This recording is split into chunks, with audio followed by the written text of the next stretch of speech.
Hello and welcome to episode 261 of the Mark and Me podcast. As always, I'm your host Mark. Now join me on today's episode. I'm joined by the producer, writer and amazing actress Krew Boylan.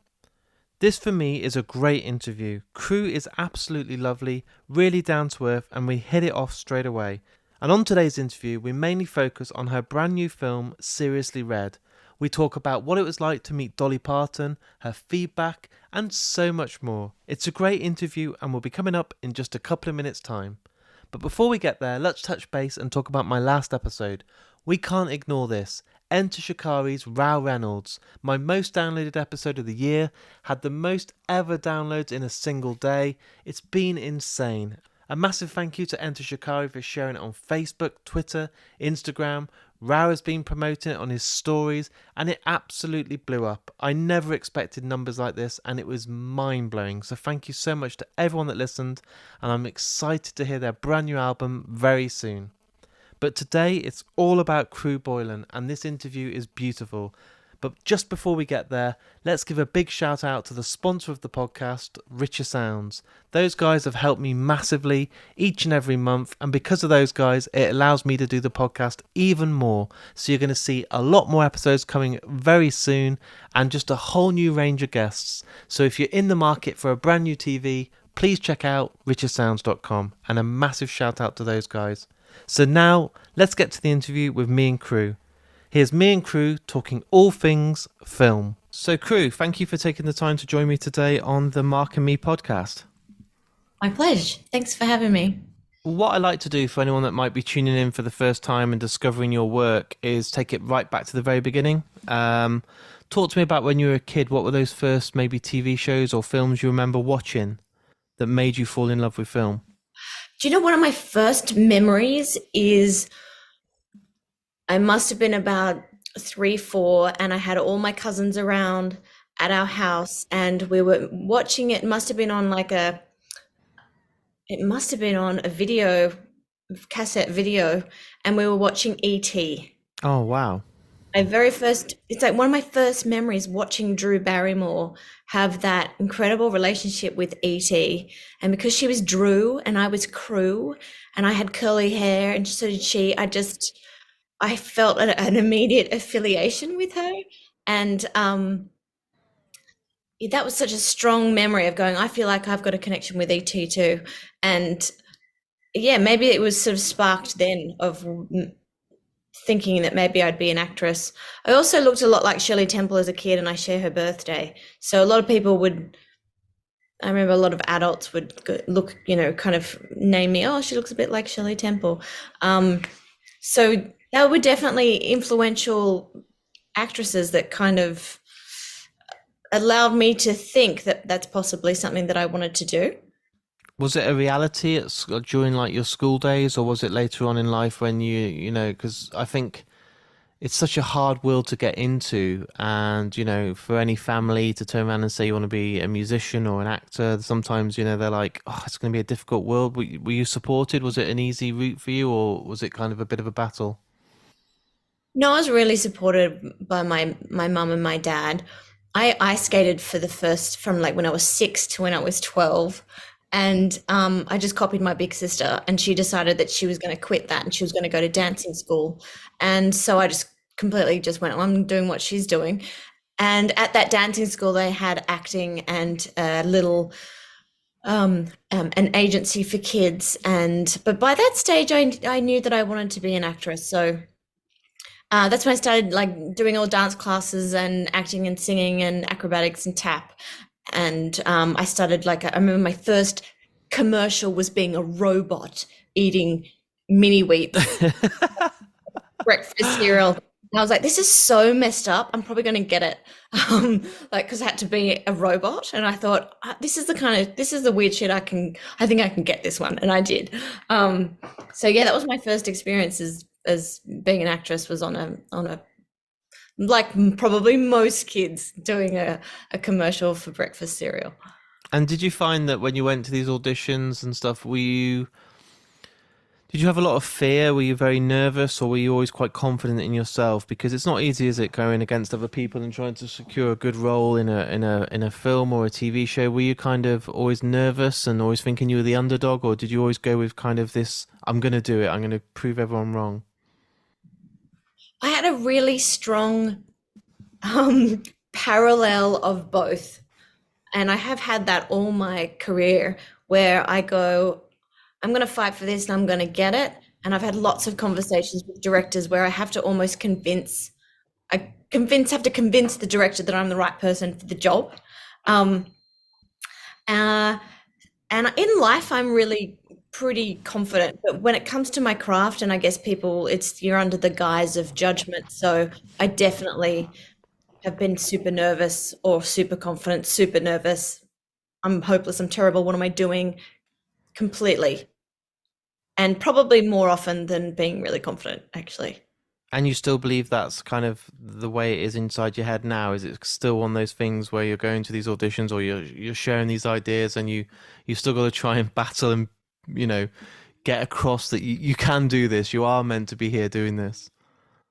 But, more recently, I've been sort of going, hang on a minute, hang on a minute. I got that. I'm definitely more in my boots since creating my own work and writing and figuring out the kind of stories that are fun to tell. And I definitely have shifted, but it took me a really long time, and that's why I started writing because I was in such a weird in between limbo. I was doing this great play that's so crazy. It's about this. It was this checkout chick who was obsessed with Celine Dion. It was like this French Canadian play, and it was directed by Shannon Murphy, who's a co-founder and colleague of mine. She's a director, and at the same time, I was trying to get jobs that were auditioning for jobs after what I was going to do after the play, and I just wasn't landing anything, and I felt really stuck. I felt really in between. I wasn't quite the drop dead gorgeous girl, and I wasn't quite, the the comedy chick, or I wasn't quite, but I am. But I just felt like I was really stuck, especially at that time where they were casting. It was a lot more kind of, I guess, a bit more stereotyped. And so I started to go, wow, what is this success, and why aren't I getting it, and what does it look like, and why are we striving for success? Like, why? What are we doing? We're all going to be dead in a minute. So I started to write to try and figure out what that meant to me. And I very quickly realized I went to the writer's studio in Sydney in Bronte, and I started going, what is success? And it really quickly came to me, Dolly Parton. Dolly Parton for me is the epitome of success because she has like a pretty sort of dated saying now, but it's I look like a woman, but I think like a man. And I really loved that, especially because of the way she chooses to present herself and the way she handles her finances and her businesses and her acting and her songwriting and her albums and all the different facets she's got of her company. I just really admired because I guess I feel like I've got a little bit. It's as if I'm Dolly Parton, but I feel affiliated with her. I guess the same as I did with Drew Barrymore back in the day. Um, I felt like I wasn't being taken seriously, um, but I also didn't feel like I was like, you know, what is it? Yeah, kind of was. I felt like a bit of a joke, I guess. But I also do have like a business sense, so I kind of just did. I felt really in between, and Dolly for me seemed like she just had it all going on. She was just had such grace and such kindness and such wisdom, but yet she didn't take herself too seriously. I've never met her. I've seen a lot of press interviews. I've seen a lot of stuff that she does, but she seems like she's just fearless. You're not ever really going to try and pull the wool over her eyes. She seems like she's just a force to be reckoned with, but at the same time, coming across as a beautiful, elegant person that's got this charm about her that's Like she's not this big, massive force to be reckoned with. It's weird. She's got this force, but she doesn't come across as she's too headstrong or she's not like dictating to people. She just seems like a lovely soul. Yeah, I completely agree. And when I met her, I got to meet her in Austin, Texas, when we had our world premiere at South by Southwest. And I thought, all these years I've been thinking about this woman, and I was like, this is not lost on me. This is crazy. There's no way I thought, toddler Crew Boylan would become obsessed with Dolly Parton. Like, it was just such a so weird that I've been thinking about her for so long, and writing about her and imagining. And so I thought, hopefully, when I meet her, I'm not just really impulsive and really like a bit of a moron and says something stupid and kisses her too much, or I thought, oh gosh, I hope I'm just cool. And I was so in my boots, and I was so cool and just myself. And she just met my energy, or I met her energy. Sometimes it's when you're from different walks of life, and especially different countries, sometimes your energy can be a little off. But we were just with each other, and I started to cry, and I said, thank you for letting me tell my story through your stories, like all her music. And she was like, you crying, Angel? Are you crying? And she started wiping away my tears. Oh my And she's God. I loved hearing my story. I loved your movie. I laughed. Oh, we laughed. Are you famous in Australia? And I was like, no, no, I'm not really. Okay, I'm not. She was like, you're going to be. You're a beautiful actress. And she was just so generous. And I was also trying to be so generous because I was so grateful for everything that she has done for the film. And yeah, she just she looked at me and she was like, I see you. I can see you. And I was like, I think I can see you too. And she couldn't have been more kind, more disarming, and I truly, and she, I believe she's the same with me, who is a nobody, as she is with when she meets someone who's super famous. I think she's just as generous in her spirit and her time, and her really connecting with me, which I just, makes me cry thinking about it. Well, She's you're just going she to was treasure that for absolutely ever, aren't you? Like they say sometimes never meet your heroes, but you did, and it was the best experience. So it's so beautiful to hear that it was everything that you'd wished for and more. I know. I know. Yeah. Sometimes yeah, I couldn't have asked for a better kind of 30 minutes. And the thing is, my next question was going to be, what was her reaction, and was it terrifying knowing that, she's watching something that means so much to you and should hopefully mean so much to her, but for her to turn around and say she loved it, she found it funny, she thinks you're going to be really successful and huge. There isn't much more of a compliment you need. You don't need to read any of the reviews in any magazines or what The Guardian or Variety magazine is saying, because Dolly Parton herself has said, yep, I loved it. I know. Although I did read the review from Variety today. I was pretty happy with that. Um, um, but yeah, you're right. I mean, it meant so much that Dolly liked it, and she's such an incredible artist and a beautiful actress. I was really struck by the movie Still Magnolias that my mum showed me years ago, and I didn't realize how much it would kind of affect my life in some ways. But that's when I really kind of cottoned on to Dolly and started sort of looking her up and reading some of her books. And um, I loved the relationships all of those women had, and that movie just made me laugh and also punched me in the gut. Um, and it was one of the first sort of really popular. It felt like one of the first really popular female driven films. So yeah, it really stuck with me. But no, she was what a joy and what a relief that she liked it. Imagine she was like, I hated it. Oh no. I know. What would I have done? I probably would have just backed out and said, I'm so sorry. I'm so Yeah, sorry. I'm quitting my job now and I'll never do anything ever again. Yeah.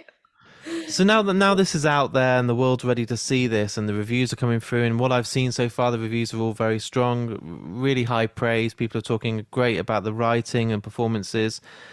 What's next for you? Are you kind of in this position now where I'm sure it took such a long time to get this over the line, get it greenlit, get it financed, get it out there? Is there kind of this period now that you're hungrier than ever to do the next project, or do you want to kind of reflect and take a bit of time out? I'm hungry. Yeah, Yeah, I'm really, really hungry. Yeah, I don't want to. I'm not ready to quit. Not quit, but just take some time out. Yeah, I've got it's during the whole period. I had I had a daughter, and then I had twins as well. So now that, especially that the twins are 3.5, so now that they're kind of getting older, and I got through, and I did the film, and we've cut it, and it's coming out. Yeah, I've got more energy than ever to kind of put into either another acting job or my next projects that I'm writing. and that's the thing. Have you had a few things that you've been writing over the last few years that you'd like to try and get over the line while you were doing this project, or is it always been the focus on getting seriously read over the line and then looking at other stuff? Yeah, it's always probably if I didn't have the kids, I might have been able to double up. But really with my writing, I can't do a few jobs at the same time. Like if I'm doing an acting job, I can't write. I have Yeah, to really just focus on one creative piece at a I time. see. Yeah. And yeah, it is. It's really hard work getting a film up and over the line. I mean, Dolly was one of the first people that we convinced, and then it took about 8 years to convince everybody else. Eight So, years. Wow. so it's been a long journey, but um, yeah, I couldn't be prouder. I mean, honestly, we made it with. There's so much music in it, which takes up so much budget, and we made it with so little money, but with so much love and um, so much great music, champing the movie through. Um, yeah, it wasn't an easy feat, but we're really, really proud of it, and we hope. When I met Dolly, I had a bit of a sort of a Dolly intervention or a divine intervention where she was talking about something, a project, and there was just a moment where I just went, wow, Dolly just does joy. And I went, oh, that's my thing. I do joy. And it made me just realize, like, from here on in for the next few projects, because life can be so heavy, especially with what the world has just been through, I want to focus on projects that are not too dark, but maybe gets everyone sort of sharing a bit more love or a bit more intimacy or a few more cuddles. Do you know Um, what's really strange? When you were talking then, it sounds odd, but you said the word joy, and I thought to myself, when was the last time I heard anyone use the term joy? And it's rare. I can't remember hearing someone say it's joyful or, oh, it's full of joy. And I think we're missing that right now. Like you said, just a cuddle, a bit of affection, a bit of love. It's all been quite a lot of gloom for a couple of years, and that's been reflected in a lot of the films we see. We see a lot of, horrors and traumatic thrillers, but we need more feel good films. We need to make sure that there's people out there saying life is good, life can be good, and let's have some joy again, you know?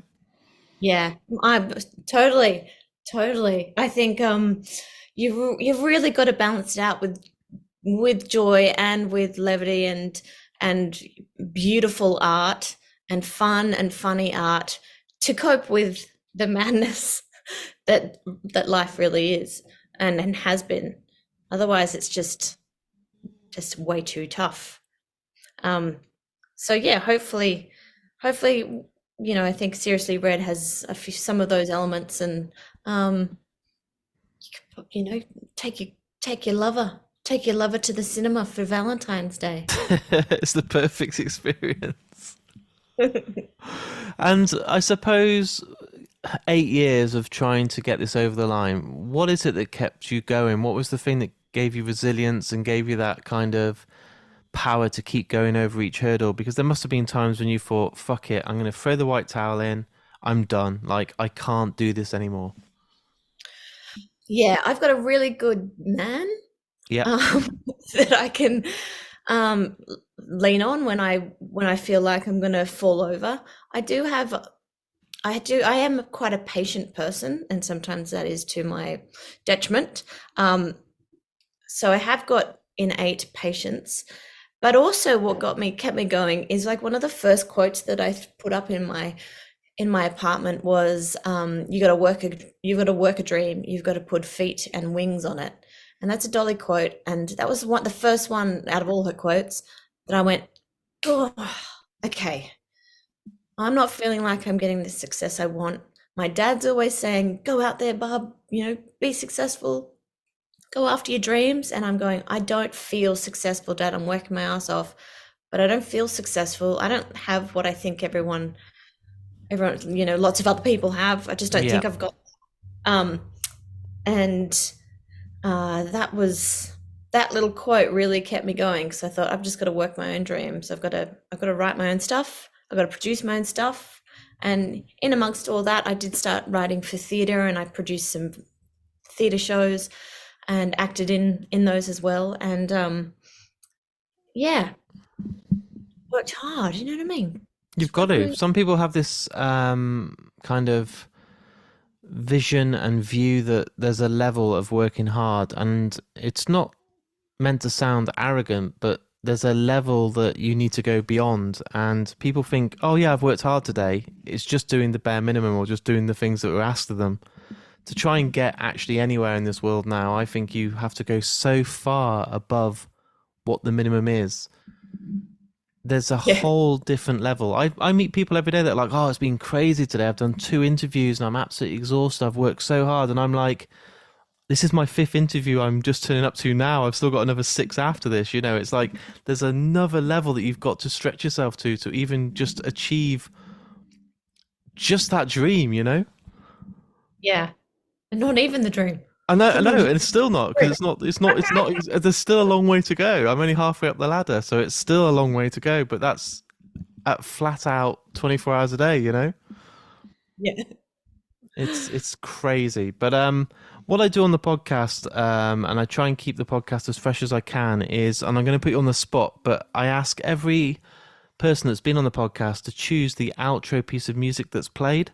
So during the outro today, every guest, and I've had 252 episodes now, every guest gets to choose their song that means a lot to them. And what would be a piece of music by any artist, and maybe it's going to be Dolly, but an artist that you love, or a piece of music that once this is all edited and out there for the world to listen to, that final piece of music that's played is down to you.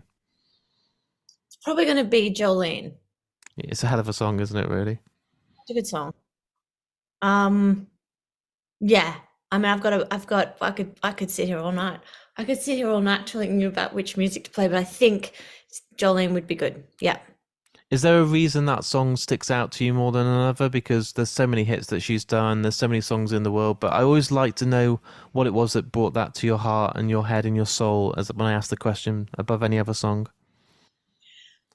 I mean, straight away the little riff that starts the song. Where is it? Can I even play it?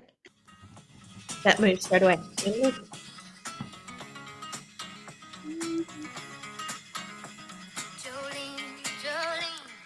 That little guitar lick at the start, it's so good.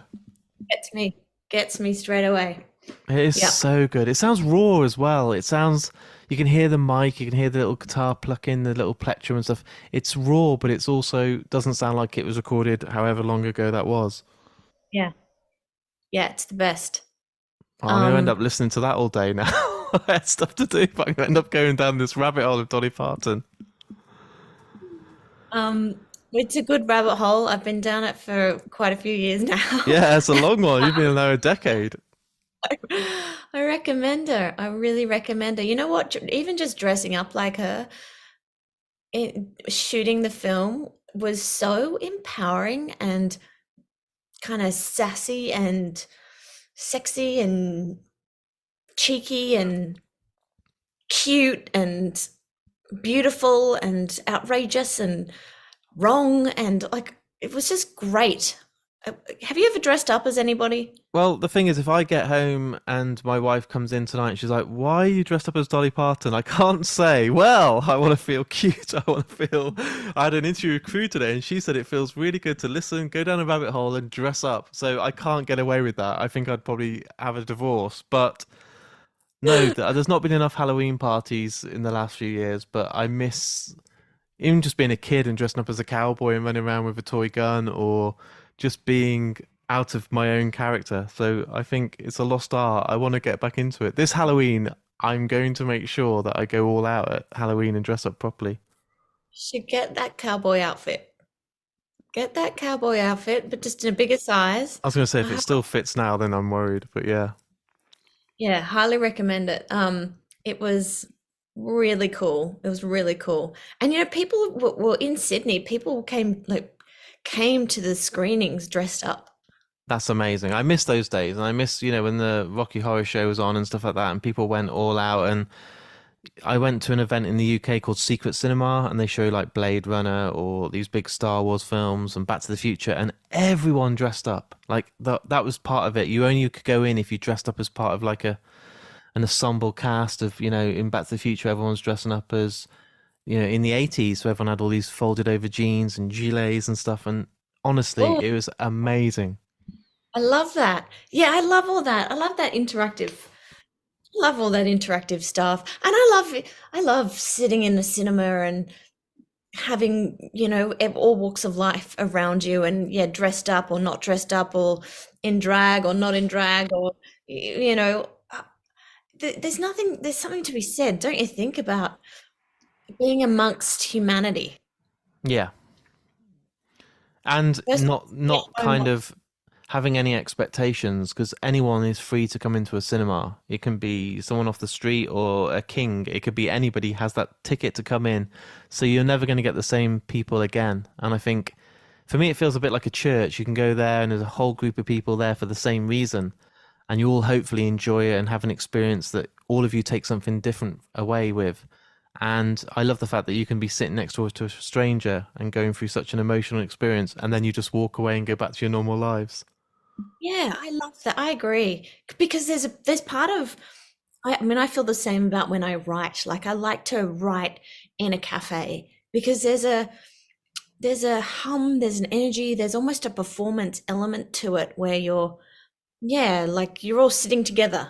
You're all having one experience together, like in the cinema or watching a play even. Um, I hope we don't lose that. Do you think we're going to lose that forever? I feel TV. that we lost it during lockdown, obviously, because no one could go anywhere. And I lost it with streaming services. So Netflix is so easy now to sit and binge and watch 10 hours of a show in a couple of days. I worry that there's that kind of people have got too comfortable at home now and don't want to go out, and it's easier just to veg out at home. But do you know what? Since lockdown then said you can go back out again, every time I go to a Starbucks or an independent coffee house, there's a number of people with laptops. There's a number of people on calls, and there does seem to be that desire and need again just to be around people and not be locked up in your home again. Yeah. Well, that's helpful. That's good.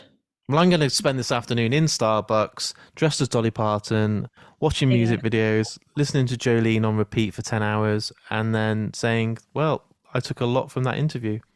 Brilliant. And FaceTime your girlfriend My and wife, if I FaceTime my your wife. girlfriend, my God, that's a different story. Yeah. Oops. Oh my gosh. Okay. When can I tell you one story?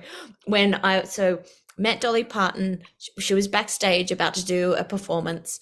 Um, she was like, "So you're gonna you staying for the show?" And I was like, "Oh, I've got to go and introduce our film, like the film Seriously Red at South by." And she was like, "Oh," and I was like, "Yeah." So I'll go introduce our film, and then I'll come back and I'll watch the show. And it was really nice because I was like, "Oh yeah, we're both working." And there's something about her that really loved that I was going to go do that, and then I was going to come back. You know what I mean? Like I was like, it was just so lovely. She was like, "Okay, yeah, you go and do that, and then you come back." Came back, watched the show, and if you haven't seen Dolly Parton live, she's just dynamite. She's 75, and she is hilarious, amazing, quick. And someone yelled out from the audience, some guy, "I love you, darling," like that. And she, without dropping a beat, said, "I thought I told you to wait in the truck." And the whole audience just She's just cracked up. She just like paints a picture just so quickly, and everyone just laughed, just imagining that she's got some toy boy on the side. Anyway, that just reminded me. she's a legend. Yeah. Thank you so much for coming on the podcast. It's a pleasure to speak to you. I know it's late over in your side of the world right now. Is it sort of 9-10 o'clock at night? Yeah, that's all right. I'll let you get some rest. But thank you so much for coming on. I'm really excited to see people's reactions to Seriously Read. Like I said, today, even just this morning, I think we've mentioned it on today's interview, we've seen some of the reviews coming out. Variety was really, really glowing with a great review. And I'm seeing more and more people talking about it on IMDb, and everyone's loving it. So I'm really, really grateful for your time, and good luck with everything, and thanks. And I hope our kind of paths meet again in the near future. Love that. Nice to chat to you too. Thanks so much. So there it is. There's my interview with me and Krew talking all things Seriously Read. The film is out now. You can go and watch it and pay for it on streaming services like Amazon, and I urge you all to go and check it out. It's a lovely film, so well made, so well acted, and just a great story. So please, if you go and check it out, let me know what you think. The best way to support Mark and me is to keep on sharing. All the links are on Facebook, Twitter and Instagram, and you can find them all on markandme.com. It's really simple and is literally the click of a couple of buttons. I see more and more listeners doing it each and every week, and it really goes a long way, so please keep clicking those share buttons. Also, I do have a Patreon account. The podcast can only continue to grow with help on Patreon. I have lost a few recently, and I completely understand with the cost of living crisis, but any help really goes a long way. And each and every month you're going to get a brand new exclusive episode, badges, loads of merch and loads of prizes. It really is, for me, a great incentive for you guys to sign up, and I hope more of you do. All the links are on markandme.com, and it really, really helps. I'll be back in only a few days' time with another brand new episode, and it's a big band and a huge episode, and I can't wait for you guys to listen to it. So until then, look after yourself, watch Serious Read, take care, and I'll speak to you all very soon.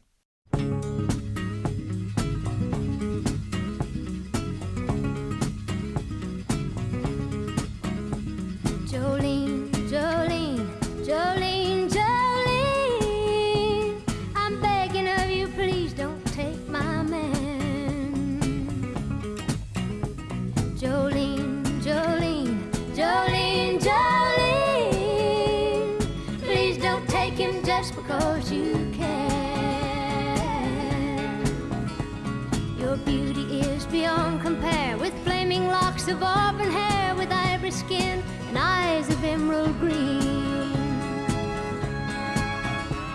Your smile is like a breath of spring, your voice is soft like summer rain, and I cannot compete with you, Jolene.